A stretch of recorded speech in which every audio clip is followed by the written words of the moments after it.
So I was being wheeled in to have my first brain surgery, and I didn't know if I was going to be able to see my kids again Mm. afterwards.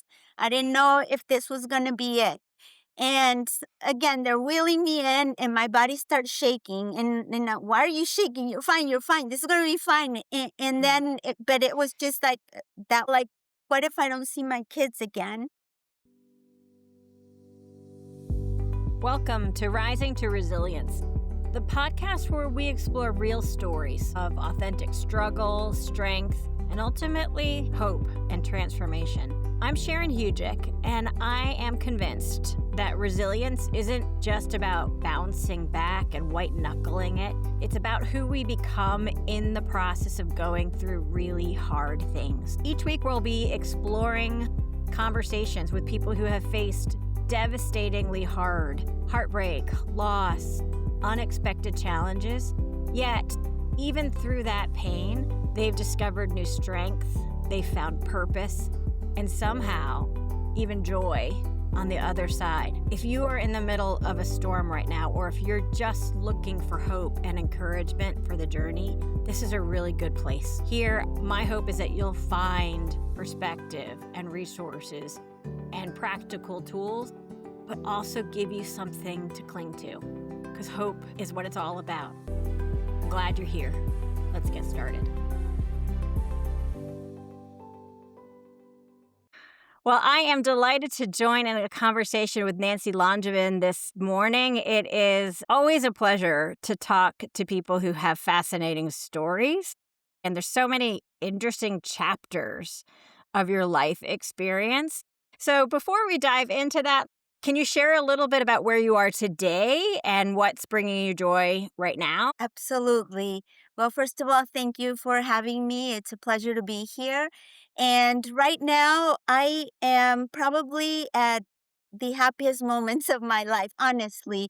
I've never worked so hard. There are so many challenges and complications, but I'm following my purpose and I am extremely happy doing what I'm doing.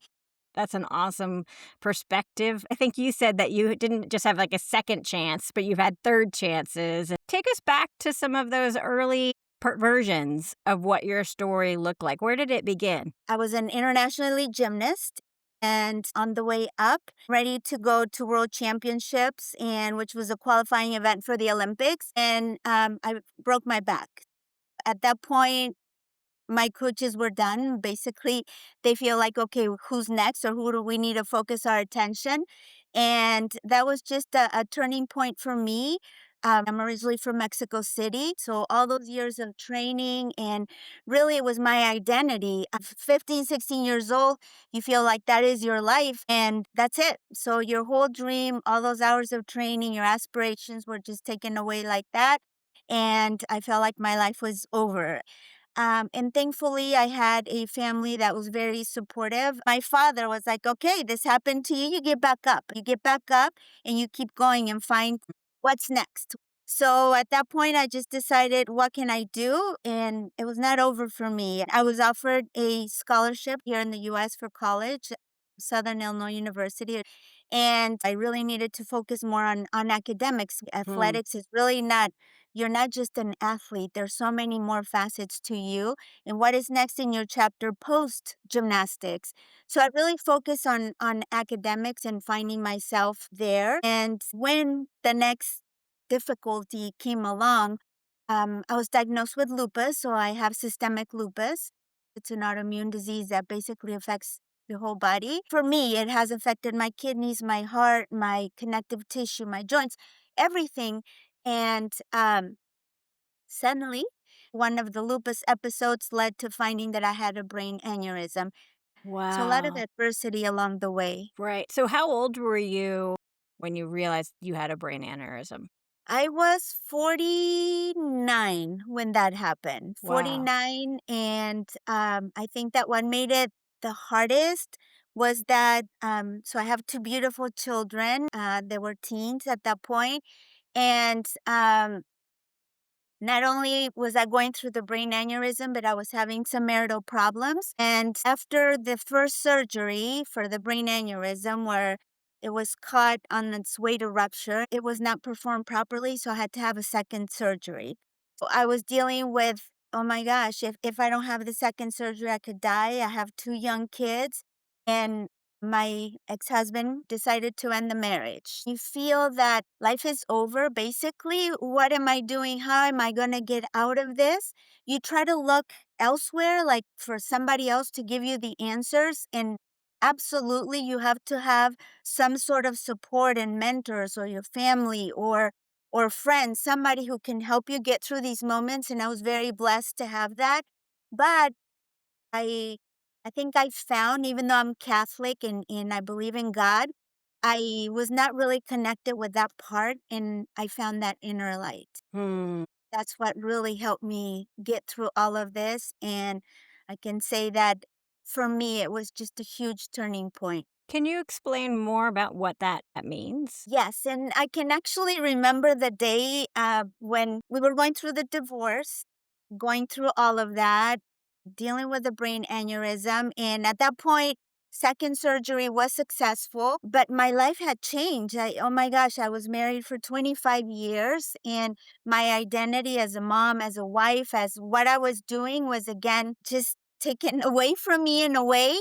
And I remember trying to do everything that I could. Like, okay, you get back up. So those lessons that my father taught me, you get back up and you keep finding a new way. It's not going to change from dark to light in one day. It's a process. And I remember one night I had gone to sleep. And I'm like, what am I doing? Where am I going? I was depressed, I think, and just trying to find my way. And I didn't have answers. And I woke up about 3 o'clock in the morning. And I remember sitting up in bed sobbing, crying, and just starting to pray. And I said, I have done everything that is in my power to do this. I am trying new things. I am working hard. I am volunteering. I'm doing everything that I can, but I'm still not in a good place. I have tried everything that I can to get through this, and I'm just not going anywhere. I'm giving it to you. Show me the way. Hmm. I'm giving up control. Show me the way. And I fell asleep, and the next day, I felt the biggest peace, internal peace, and little by little, answers started coming like, "Life is not over. You're here. You've been given now a third chance to live. You have to do something about this. So figure out what can you do for service to help other people." And that was my turning point. I'd love to have you share a little bit more about the way it felt when so much of your identity of how you were defining yourself was eroding. What was the emotional impact that had on you? I felt lost. I have always been a very positive and encouraging person. That is, if you ask anybody, I think that knows me, usually she's like the cheerleader, the encourager, the positive. But it felt so dark inside that I just felt that I didn't know what I needed to do to be happy again. I didn't have the answers. I'm a microbiologist, scientist, and it was like, well, there's always an answer. Look for the answer, look through different lenses in a way.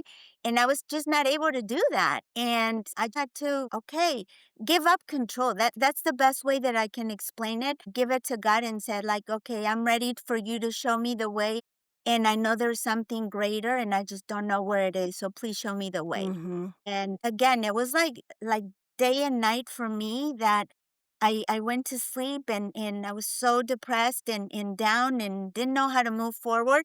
Outside, I was portraying that, okay, she's a go-getter, she's so successful and doing great and juggling many things.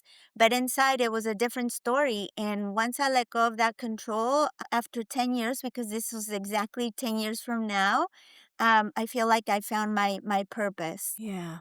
Do you remember that moment of what you actually said, or was it just, "I have no idea, I'm just giving it over"? I felt that I needed to have a big change in my life. I was living in Indiana. I had been there for over 20 years. I just felt that I needed to get away from my environment, and I started to investigate, okay, where would I like to go? Because that's what I want to teach people, that we're not really set and decided on where we are now and this is how our life has to be for the rest of our lives. Unfortunately, a lot of times we feel that. This is my situation. There's nothing I can do. There's always something that you can do. And I had a conversation with my kids. If I moved away, would you be okay? And they're like, yes, by all means. So I started investigating, where would I like to go? Now it is my opportunity to create my life. Wanted to go, where would I want to be? And I started visiting different cities. Do I want to go back to Mexico City? My mother was living in Arizona. Would I like to go there? And I had some friends in Florida. And I just fell in love with the place. I felt like I needed to be here. And it was an opportunity for me to start my life on my terms, trying to do what I could do. And wow, has it been a ride? That's amazing. You wrote a book about your journey, and it's titled The Flip Side of Despair, which is not just harkening back to your gymnastic roots, but I think and also a really beautiful illustration of this idea that despair is a true reality that you Mhm. have flipped over. How did despair look like, or what did despair look like to you in those darkest moments? Darkness, as you're saying, it's darkness and not knowing how to move forward. Whether it was when I broke my back and I felt my gymnastics career was over, or the brain aneurysm surgeries where I felt like I could die, this could be it, and having to start all over, or after my divorce at 25 years of my whole identity was gone, and it was just dark. It was I couldn't see the internal light, and almost felt like a scene in a movie in a way, like it didn't really belong to me. However, and this is what I would love everybody to get out of this. Unfortunately, we're all going to go through some sort of despair in life or some sort of adversity or challenges. Every single human.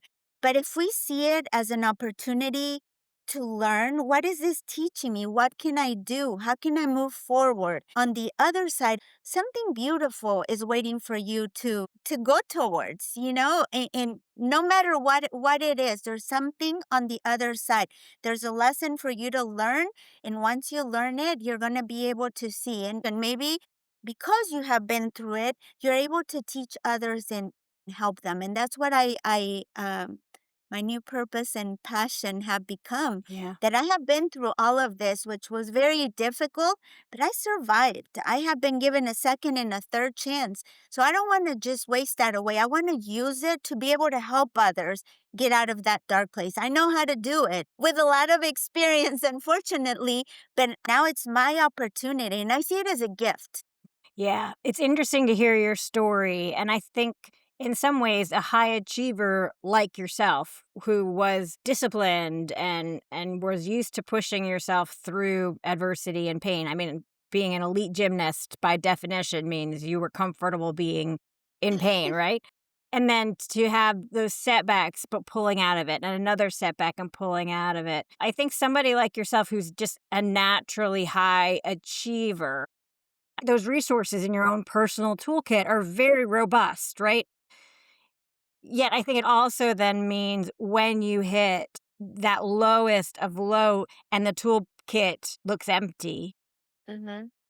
that all of those experiences kind of bring you into a moment of surrender, almost like, yeah, Humility, and not yeah, just know that it's not just Nancy. Nancy's not going to have all the answers. There's a whole army that around me and around everybody, whether it is your friend or your family or your pastor or your priest or yeah, mentors. Mentors are huge, and that's what has helped me because I so many when I was going through the darkest moments, how can I get out of this? So I started to listening to people that know about these things, personal development, and that helped me get through it. So it was all of that, but the biggest helper has been God for me in a yeah, way, and it was just knowing that this is not just about you. You're another person. And all of us are worth the same, and all of us have that beautiful gift inside that we're able to tap onto. yeah. but there's somebody that is out there that always has your back. And Yeah. knowing that he always has my back, I just felt like, okay, what do I want to do next? I think that's profoundly beautiful. I think and culturally, we are so self-reliant that recognizing that need for something greater than us Absolutely. is a common thing, and I feel like that's echoing in your story that like, someone said to me, it's like you have to dissolve something. Yeah. As a gymnast, it's all about control, right? You have to control your situation. You have to seek perfection. Well, number one, perfection doesn't exist. You're going to fall back again. Unfortunately, we have to go through the ups and downs.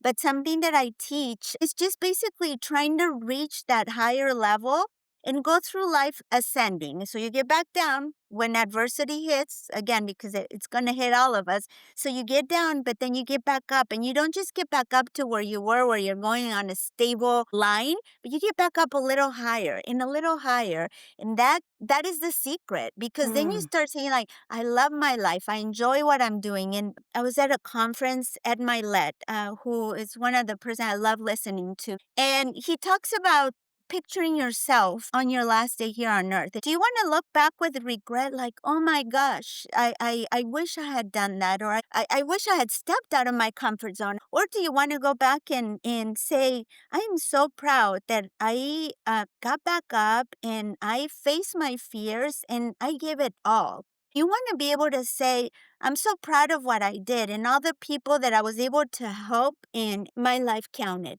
So yeah. that is really where. Yeah. That's a powerful lens to look at decisions, to bring into choices that we're all confronted with. It really resonated with me. You made this big move. You claimed this new kind of joy-filled future, Mhm. and pretty quickly you had to face probably some of the hardest seasons of life in losing beloved parents. Did you find yourself able to navigate those losses differently because of what you'd learned through the other experiences, that moment of choice? 100%. 100%. Both of my parents were super special to me. It still makes me emotional to talk about it. But now knowing that they were in a better place and knowing that I always had them the same way that I feel that God has my back. Now I have two angels that have my back. And all the lessons that they taught me, all the love that they gave me is still there in a different way, but it's still there. And I feel like I have changed a lot because, again, having grown up Catholic, it's very how should I say Like this? structured or Structured. There, okay. thank you. That's a perfect word. It's very structured. And I have changed now that belief, because I feel like now it's a lot more about energy. You enter into a room and sometimes it feels warm, that warm energy that people give you. Sometimes it feels cold, right? So there's good and bad energy. And I feel that energy not only for the people that are here, but sometimes just that my parents are always with me, cheering me on, pushing me through the adversity that sometimes come, and you can tap onto that. That has been another gift that has come through all of this, Mm, because I didn't see it before. It's like, oh, there's a God, and that's it. And you go to church and you pray. I didn't see it or feel it as much, but as I gone through life and through all my experiences, that has changed. I remember I worked at a lab, and there was a lady who was a fabulous scientist. She was great at what she did, but she was always like maybe not in the best mood. And I would always come in and, hey, good morning. I hope you have a great day and all this. So anyway, one day she walks in and I come in and she said, I am so glad to see you. Even if I'm in the worst moods, you're like the sun. You just make me happy, and you just brighten up my day. So I just wanted to tell you that. And I don't say this to brag at all, but we do. Each one of us has that energy. And when we use it, or when we know that and are aware and conscious of that, yeah. we can bring other people up. And if we all did that, it would just be a brighter world. So this is Imagine. this is Yeah. something that is very important to me, and I have to model that. Yeah, so let me ask you that for someone who might be listening to this who feels like they are in that rock bottom place, that season where it's really hard and heavy, what's the first step that you would coach them on taking? Where how do they start to make progress or find that hope again? So you have to mourn through whatever you're going through. Unfortunately, we have to, and we all have different ways of doing it, but you can't stay there. And at the beginning, it's going to feel like one day at a time, one step at a time, but little by little, you'll start making momentum forward. It is true. Your pain is true. And I am very empathetic and I feel for them and I try to accompany them in that pain. You can't stay there Yeah. because you have the rest of your life to live and something is on the other side for your taking and you owe it to yourself. So at the beginning, it's making a commitment to yourself that this is not who I'm going to be the rest of my life. I'm not going to throw away the rest of my life. I can make a change. Every single human being has the power to change. And okay, now that I'm going to change, what does my new life look like? What would Right. I love to look like? So look at that, always that forward future momentum going forward. So instead of looking at your past, that yes, that is who has made you now, really focus on the future with gratitude because we're still here. And by still being here, we still have a second chance. Yeah, that's powerful. The idea of a choice, which is maybe the only thing you have control over, the choice of like, what am I going to let this do to me? Absolutely. You can stay where you are and losing precious time because we're all just here for a certain amount. We don't know. Maybe tomorrow is your last day, but you can either stay there or you can decide no, there's something greater and start taking steps, baby steps in the right direction. Hmm. So again, you don't have to go, oh my gosh, it looks so overwhelming. Again, that high performance term, like I can't be there. That is too far. No, it is all about little baby steps, about getting better than you were before. Right. One little baby step at a time. How do you balance that high performance, compassionate perspective that you have, and then also experiencing setbacks or lows for you? How do you incorporate those two things into your own journey? Well, that is my goal always to show up at my best every single day. For example, right now I am training. I decided so that that dream was taken away from going to the Olympics, World Championships, Olympics, all of that. And I said, "Who's stopping you now from doing something?" So I decided to try track and field. Like I started thinking, what sport can I do? And I entered a competition with zero training, zero coaching. I had just gotten up from a flare, a bad flare that affected my inner ear, my balance. 6 months, I couldn't train at all. This is what I'm going to do. So I got into this competition and it was like a new passion began, right? So right now I'm training. I'm going to be competing in an international meet in Mexico at all places at the National Training Center. That's where they're hosting the meet. And I know that I'm not going to do great because I'm just starting, but it's about the journey. This is a new beginning for me. So just being there, it's a huge accomplishment and it's just showing others what every single human being is capable. So, every day trying to be a little bit better than you were before. So, it's not going from 0 to 100, but it's all about growth, a little bit more. And every time that I'm feeling a little down, I keep thinking if you fall, it is not just about getting back up and staying there. We fall and get a little better and a little better. And it's about being successful, not just for me athletically or professionally, but in all areas of your life. Yeah, that's amazing. If you could have the opportunity to go back and talk to the woman who was so lost, was grieving the loss of her marriage, grieving the identity of who you were, living in Indiana, what would you want to say to her? Stop wasting another day because I did. And let go. That was one of, this is funny because so many people would say let go and flow. I used to hate that. Like don't tell me to let go. I'm in control here. And I learned that the hard way that I had to let go of control and in a way control what I could control, but there's some things that are not under my control. So focus on that, what you can do. But looking back at Nancy that was trying so hard, like a hamster in a wheel, right? Go forward, go forward, but not going anywhere. Just let go of control. Don't waste another day of sadness. There's this beautiful future that anybody can create, and you have the power, and it's waiting for you. What are you waiting for? So that's what I Hmm. would say. Mourn, Yeah. it's it's a necessary step. Mourn, but don't just stay there. Just Right. come on. I'm waiting for you. Wow. Yeah. What was it the thing when people would say let go? You said that you hated it, like let go. What were you what was your brain telling you when you would hear those things that you were so like kind Right. of turned off by?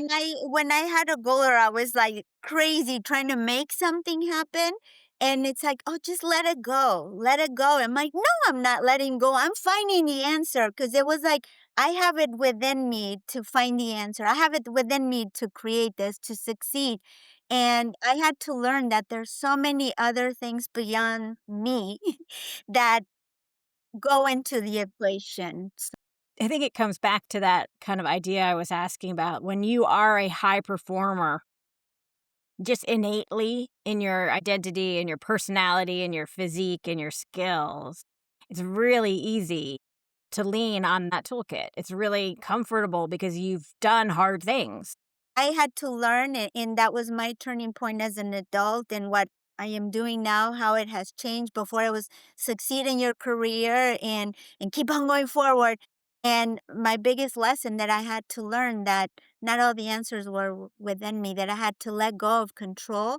And when I did that, it was almost like the road opened up, like, wow, I can actually move to Miami. And I was in Indiana and I loved it. Beautiful people. It was the perfect place for my kids to be raised. It was wonderful.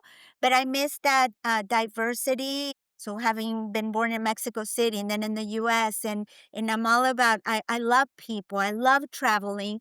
And I miss seeing that every day, hearing different languages and seeing people from all over. For example, now in the lab that I work, we have people from Haiti and Jamaica and Cuba, Colombia. I love that because you get different perspectives. It's so powerful because you are not just talking about it, you've done it. You've hit the devastation and the heartache and the grief.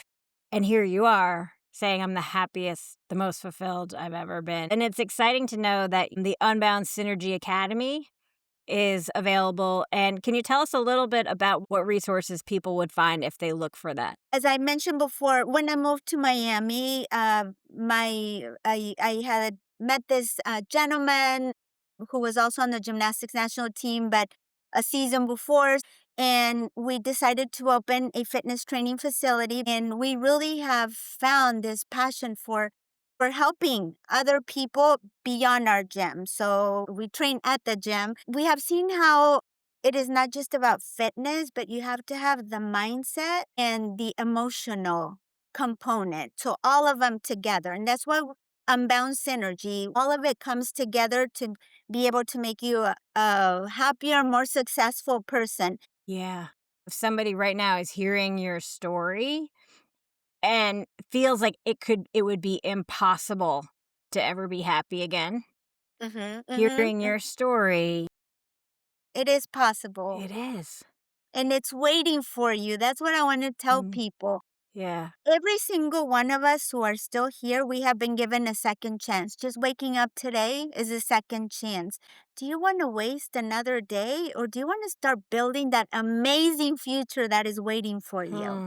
Because it's there, and it's just you making that choice, that decision to say, okay, enough of this. I am ready to move forward. And Yeah. that's who I would be able to help and love helping. Yeah. That's amazing. Yes. I want to finish our conversation with something I ask everybody. What does resilience mean to you today? Resilience is tapping into that gift, tapping into your soul to get back up because you have so much to live for Mm, and not letting it hold you down. There is always, always hope, no matter what you're going through.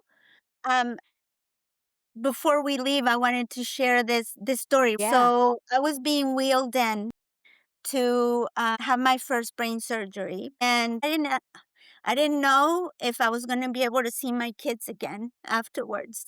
I didn't know if this was going to be it.